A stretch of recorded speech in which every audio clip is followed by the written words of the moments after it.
Hello, I'm McIntyre. Today's presentation will cover Voice User Interface, or VUI, technologies. The purpose of this presentation is to provide a general overview of technology and address aspects that relate to human-computer interaction. Here's our outline for the presentation. We will look at what constitutes a VUI, and then beyond this, we'll look at various aspects of VUIs and the relationship to our studies in human-computer interaction. Voice technologies have their inception in the 1950s. Superficially a slow-growing technology, voice technology has made leaps and bounds in the past few decades as smart devices have become more prevalent in our day-to-day lives. Google, Amazon, and Apple, and many other companies thrive off their ability to provide the most relevant and capable voice technologies. It is likely that voice technology demand will only increase with access to more capable technologies. We will define voice user interfaces in a bit, however we will use three acronyms within this presentation. Voice user interfaces, or VUIs, are the focus of this presentation. They encompass all technologies through which a non-graphical user interface will interact with the user. The following slide provides more comprehensive definitions and explanations of VUIs. Interactive voice response, or IVR systems, refer to any technology that interacts with the human voice in order to accomplish a task. These include systems that we will discuss today. They also include automated phone systems that ask questions but don't necessarily maintain a log or running conversation. Conversational user interfaces, or CUIs, are similar and often intermixed with IVRs. However, they are technologies that attempt to have a running dialogue, that is, they maintain a conversation with the user. A voice user interface is the interaction between an automated system and a human user. This interaction contains all of the utterances that the automated system will speak to the user and the logic to decide which utterances to speak in response to the user. Underlying that voice user interface is speech recognition technology. This technology has the ability to capture and decode the user's input and allow the system to quote-unquote understand what the user has said. The majority of these automated conversations between the user and the VUI take place on the phone. Most speech technology is deployed in speech-enabled interactive voice response interfaces. Increasingly, VUIs are being added to the user experience of mobile and handheld devices, in vehicle navigation systems, and desktop computer applications. Many of the benefits of technology may be readily apparent. Voice technology offers many different benefits. A recent study from Stanford showed speaking or dictating text messages was faster than typing, even for expert texters, providing better speed. Some cases, such as driving or cooking, or even when you're across the room from your device, make speaking rather than typing or tapping much more practical and safer, offering a hands-free alternative. Everyone knows how to talk. Hand a new interface to someone and have it ask that person a question. Even users who are less familiar with technology can reply naturally, providing an intuitiveness that other devices simply don't provide. How many times have you received an email or text message from someone only to wonder if they are mad at you or maybe being sarcastic? Humans have a hard time understanding tone via written word alone. Voice, which includes tone, volume, intonation, and rate of speech, conveys a greater deal of information. This allows technologies to be more empathetic to the speaker. With these benefits, there are some downsides to current voice capabilities. Many of us now work in open-plan office spaces. Imagine asking your computer to do tasks. Computer, find me all the Word docs from this week. Now imagine everyone in your office doing this. It would be chaos. So when you speak, which computer is listening? Public spaces provide a new depth to understanding how voice can be properly implemented. VUIs are becoming more commonplace. However, not everyone feels comfortable speaking aloud to a computer, even in private. They find it weird and disjointed when compared to speaking to another human being. People spend hours a day on their mobile phones. much of which is texting. That's their normal mode, and they may not want to shift to voice. Thus, some users prefer to text rather than talk and text, even if this outweighs the current benefits of texting via hand. If a person needs to discuss something more private like a health issues, most users don't want to speak to their phone on a train or on a ride to work. It's not just privacy for what users say to systems either. It's the potential privacy violations of the VUI automatically reading your text messages aloud or giving you a reminder that it's a certain time to take medication. Further, there's a recording aspect that has to happen in order for VUIs to use their technology, and thus provides another privacy concern, as seen with passive listening done by Amazon's devices like the Echo.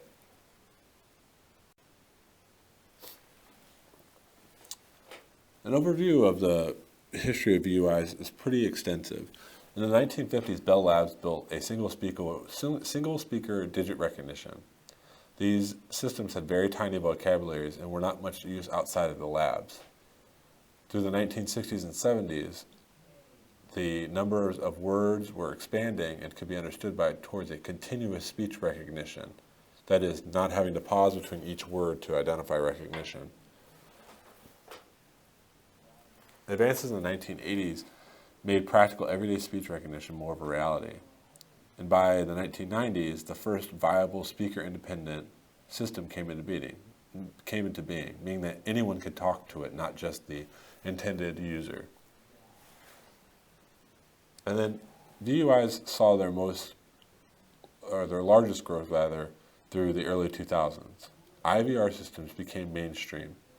Anyone with a phone could get stock quotes, book plane flights, transfer money between accounts, order refills, find local movie times, all using nothing more than a regular landline phone and a human voice.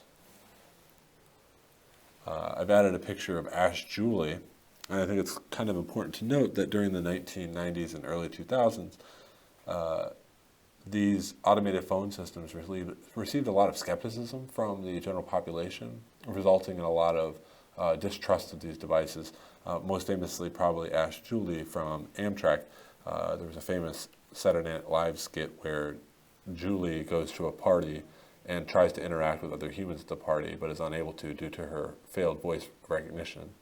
I think what's important to note here is that these technologies, although receiving a lot of skepticism, continue to grow in the face of kind of daunting pressures from the general public.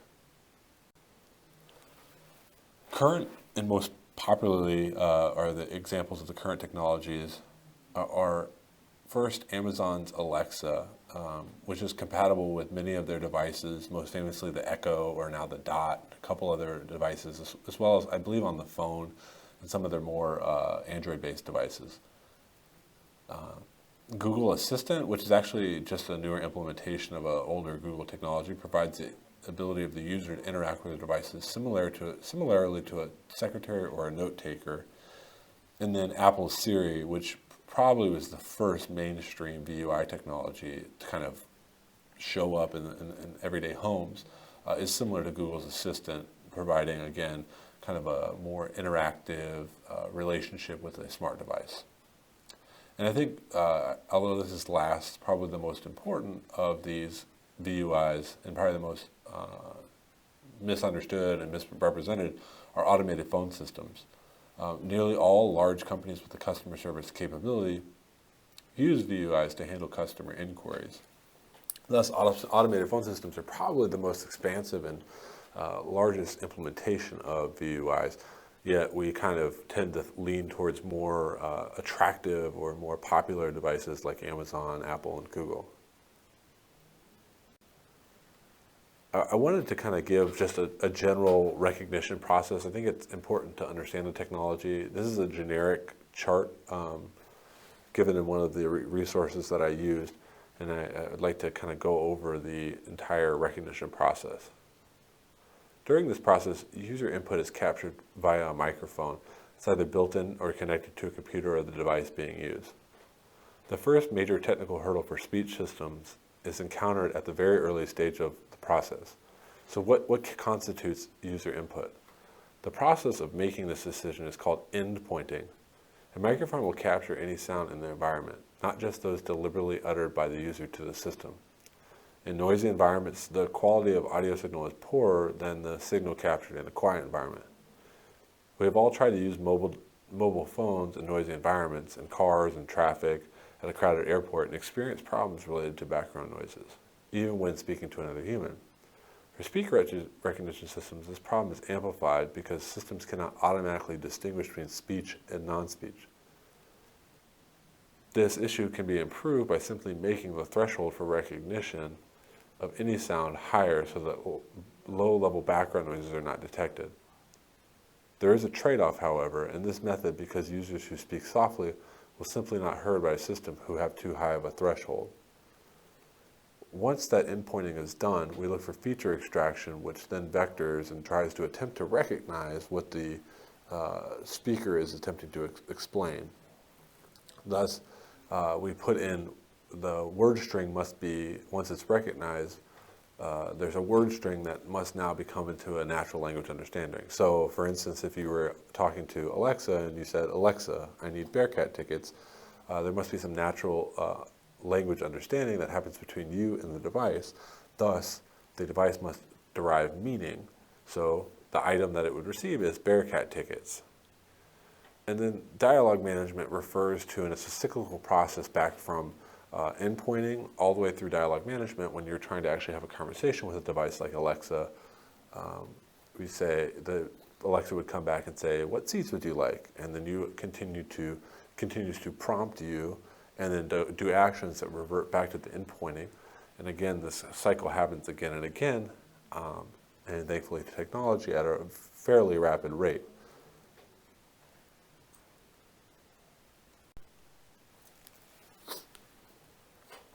I think one of the most important aspects of this topic is what is its relationship to human-computer interaction, or HCI. I think VUIs directly correlate to HCI as they are technologies that are fundamentally reliant upon interaction. That is, these technologies cannot exist without the ability to interact with another human being.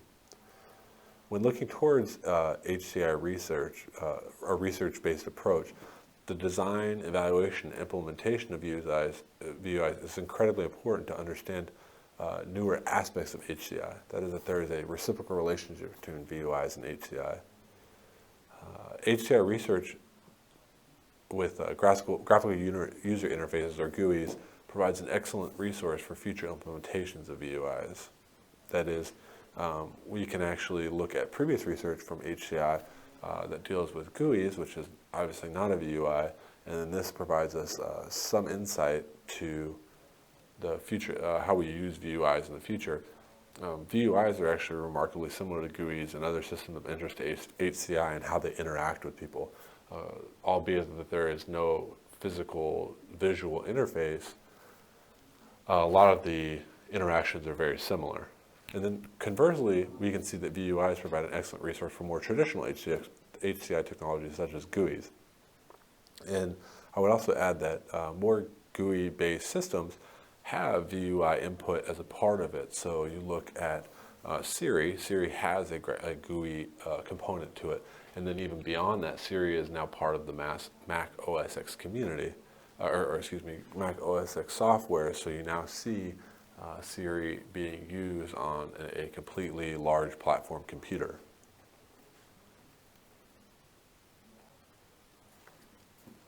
These are the two primary resources for my research. They're actually phenomenal resources and books. Had great extensive coverage. I read all of the VUI piece from Philip Cordham, because it's just one chapter inside that book. And then Kathy Pearl's book on designing voice user interfaces, I used her first section that went over kind of the history and the overview of the technology itself, not worrying about the testing and designing of voice user interfaces. I appreciate your time for listening to my presentations, and I hope you enjoyed it and learned something new about VUIs. Feel free to email me if you have any questions or concerns. Thank you. Bye.